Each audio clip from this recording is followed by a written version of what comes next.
My name is Grace Yu. I'm a 12-year member of CCSM, and I'm also a professor of Asian American Studies at San Francisco State University. My first experience with hate and racism was at a private Christian school in Long Beach, California. I was 5 years old, and every day I was racially harassed for being Asian. I remember the taunts, go back to where you came from. Chinese and Japanese, look at these dirty knees. There would be kids who would slant their eyes. I remember kids saying, "You're not American. Where are you from?" And I remember going home feeling so sad and asking my mom why these kids were saying this and letting her know that they said that I did not belong. My mother would say, "Go back and tell those children that they don't belong here either, that the true Americans are the Native Americans." And I would go back and I would tell those kids, and they didn't fully understand at the time. And so I remember at the time, also remember feeling so alone at the private Christian school that I attended. There were no teachers or classmates that came to my aid. And I must say, I hated elementary school. While growing up in Southern California, I also can remember the random racist acts directed to myself or my family. It was always the same. Where are you from? Go back to where you came from. Again, the theme was that our home could not be here, that we did not belong. These racist acts created incredible pressure for me to fit in, so I wouldn't stand out. And these early experiences would guide my own trajectory in terms of my own involvement as a college student activist and in the work I do now. And these personal formative experiences with hate would also guide my future, including trying to find a spirituality and a community that was truly about love, belonging, and inclusion. In my idealistic search for a church, I pondered, did a Christian church exist that has stood up to racism and showed solidarity in the midst of so much hate? Were there Christians that understood? I must say the Christian church is so human, and so I have been disappointed on so many occasions of failed attempts to address the exclusion of others. I have to say what brought me to CCSM was the love and acceptance that I found and at CCSM for not only myself, but for the diverse members in our community. I have also seen that our church has attempted to do our best in terms of radical acts of solidarity. Radical solidarity to me is radical love. And radical love is what I believe is what it means to be a Christian. As I have examined CCSM's history, I've read about CCSM during World War II, during the Japanese American incarceration, and the acts of solidarity that CCSM had shown to the Japanese American community.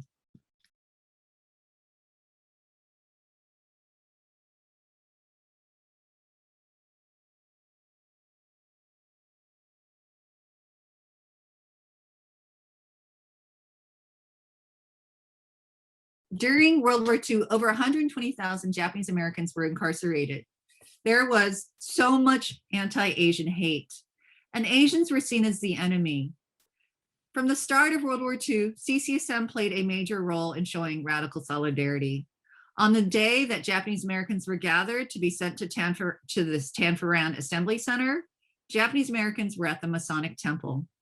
And as you know, the Masonic Temple is across the street from CCSM.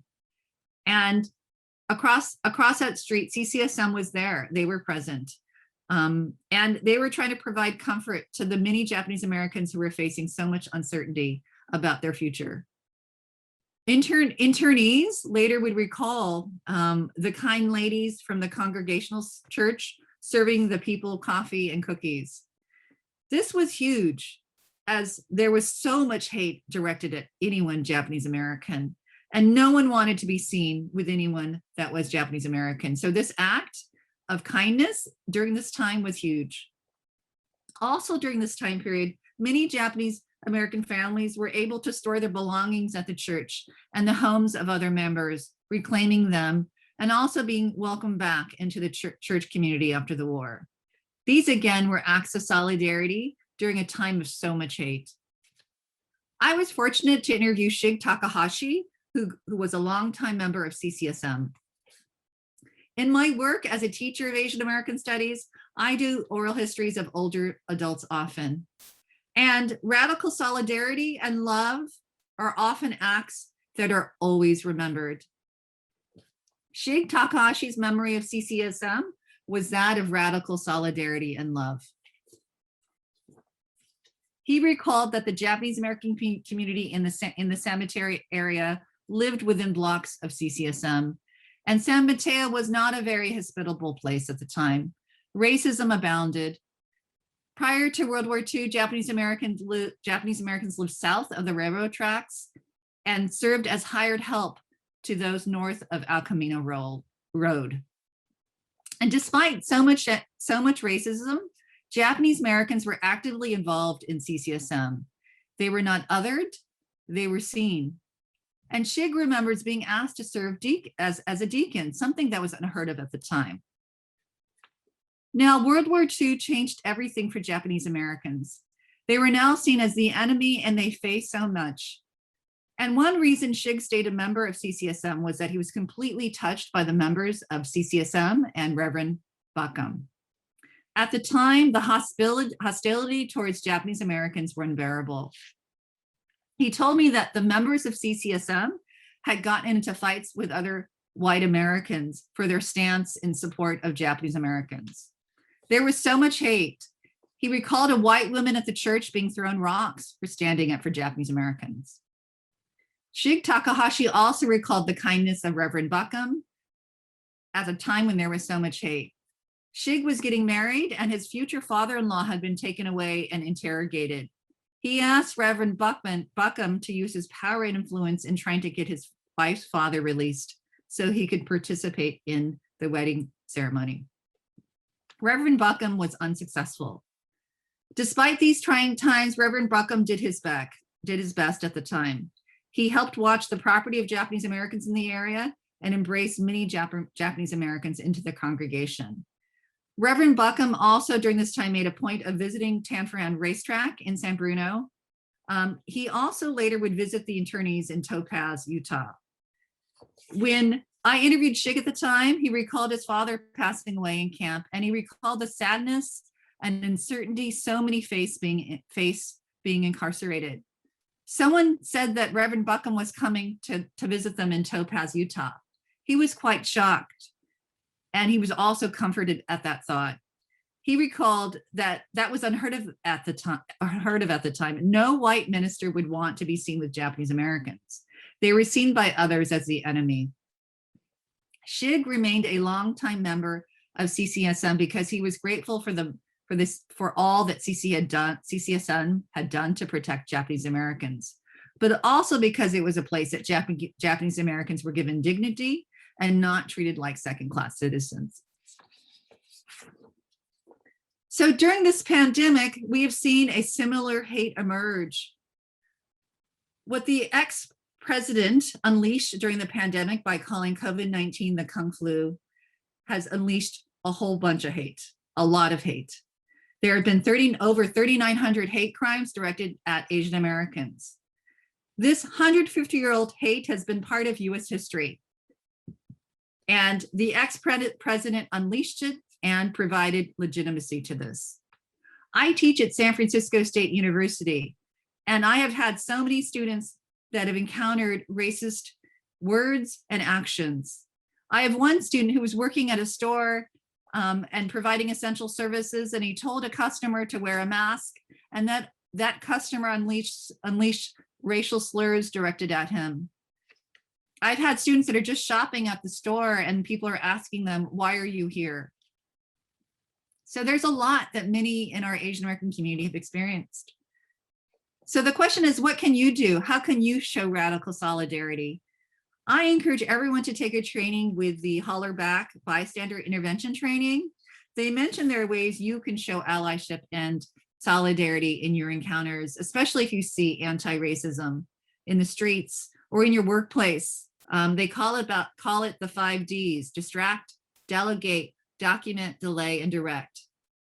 And for Asian Americans, we have gone through so much during this pandemic. We've had to worry about our loved ones or ourselves being recipients of hate or violence.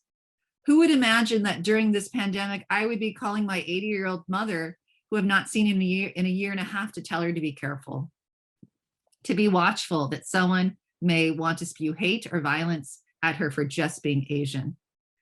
It's all been so much. As we have pivoted and navigated COVID-19, anti-Asian racism, and also anti-Black violence by the police, it's all been so much. Psychologists have said that the best ways for managing emotions is to name them. So I want to name what we as Asian Americans have faced. I am calling it anti-Asian racism care work exhaustion. As Asian Americans, we've been feeling so much emotional exhaustion as we've seen the ebb and flow of racism directed towards not only our community, but also the Black community. How do we take care of ourselves when we're taking care of others? I believe coping in community and solidarity with others is the best form of healing and empowerment. I also believe that speaking up is healing and helps others. It's hard to constantly speak out. I actually get really nervous still, but I think the more of us that speak up, the more we can help others. So please speak up. And finally, I want to say today is different. There are cameras that document racism, and there are so many more people who have come to be allies and are showing radical solidarity. So I want to tell you, have hope. And more importantly, breathe. Breathe in and breathe out. And repeat, breathe in and breathe out. Thank you. I'm going to take a few minutes and follow up on what Grace Yu so eloquently shared with us this morning. I want you to actually think of this as a part one and part two of a reflection. And so if you're tuning in later in the week, please make sure that you hear Grace's reflection first. Grace encouraged us to name some things, and that's what I want to do this morning as we start our AAPI Solidarity series. Today, thinking about the past. First of all, I want to name AAPI, Asian American Pacific Islander. Asian Americans and Pacific Islanders represent about 50 diverse groups who speak upward of well over 100 languages, including Indian American, Chinese American, Filipino Americans, Malaysian Americans, Vietnamese Americans, Samoan Americans, Sri Lankan Americans, Mongolian Americans. That's just a taste of the diversity that exists. That term Asian American came about as a term of empowerment. We also, though, want to recognize that it's an overarching term, and sometimes when we use that term, we begin to erase people's identities, and we forget about the rich and diverse cultures and gifts under that rubric. And as Grace said, and as if you've been listening to the news at all or to NPR or reading the paper, hate has been on the rise. We've seen it just this past week in San Francisco. Hate on the rise against the AAPI community. And as I've had the joy of spending time with CCSM members from the AAPI community over the last few weeks, the more that we've opened up to one another, the more stories I've heard of the discrimination and hate that our own members have experienced in their life and also during this time. So let me name just a couple things. This hate is not new. This othering is deeply rooted in our history. So I want to name first the Chinese Exclusion Act of 1882, and I know that many of you who grew up in California are very familiar with this. Those of us who grew up in other sections of the country, perhaps not. But that Chinese Exclusion Act remained in force for over 60 years. It's unlike any other law before it or since. It signaled out a specific race and nationality for exclusion. And remember, in the 19th century, we were open. Immigration, people just showed up. But this restrictive, comprehensive law singled out Chinese as undesirable And it opened the floodgates of anti-Chinese violence. And in that context of history, you've got the gold rush, the building of the railroad, and Reconstruction. You might think of Reconstruction just in the South, but it rippled all the way out to the West Coast. What led to this anti-Chinese sentiment? As I began to study this again in preparation for this series, it was bone-chilling to read the dehumanization that happened at that time. And one of the reasons it was so staggering is because it's the exact same playbook that we've seen over the last number of years that has led to the dehumanization of other groups and continued to the AAPI community. I encourage you to either read about it or watch the PBS American Experience called the Chinese Exclusion Act, and you will see exactly what I'm talking about. I want to name that the largest mass lynching in America was not in the South, as we might guess, but in Los Angeles. A decade before this, in 1871, the Chinese massacre, and I won't relay any of the horrific details, but there's no doubt that it was a lynching in every way. Over 17 people were killed, including women and a child. And the next day, the local newspaper called the riot a victory of the patriots over the heathens. Now, you might say to me, well, that was a certain time period.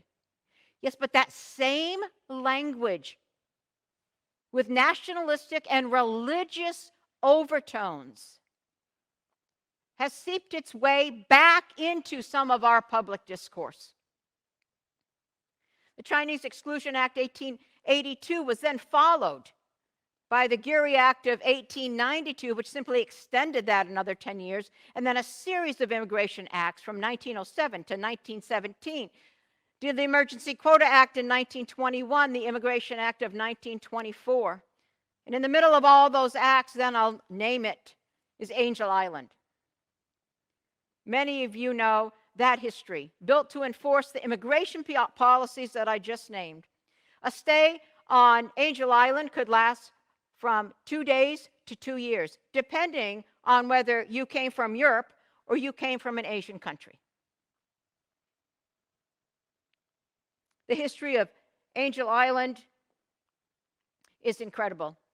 The Chinese in particular were crowded into barracks and fed terrible food. Most Europeans stayed a few days. Families were separated. So these past few years, when families have been separated at the border and continue to be in many ways, this was not the first time this happened in our history. This has been a theme and a story time and again. Angel Island was opened in 1910 and closed 30 years later as an immigration station, but then the Japanese Americans were sent there during World War II. As I looked throughout our CCSM archives and also checked in with our historian, I couldn't find any reference to CCSM speaking out in terms of the Chinese Exclusion Act. It could just be that there weren't any documentation from that time. But I had a hard time finding any Christian churches speaking out during that time as well. But as Grace talked about, CCSM showed great solidarity with the Japanese American community at the beginning of World War II.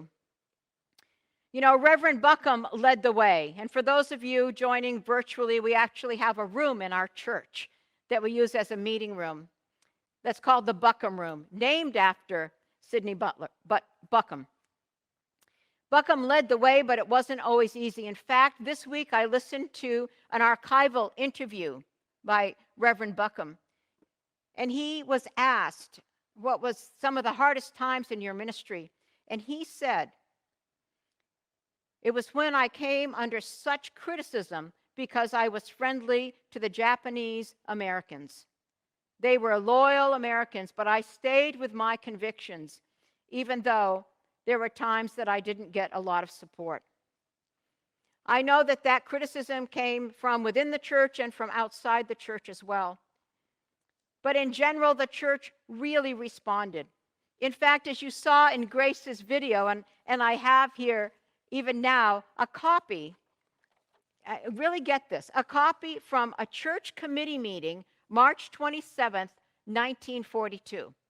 And how is this so authentic? Because in the beginning, we're talking about getting a speaker, like a amplifier for the Easter service.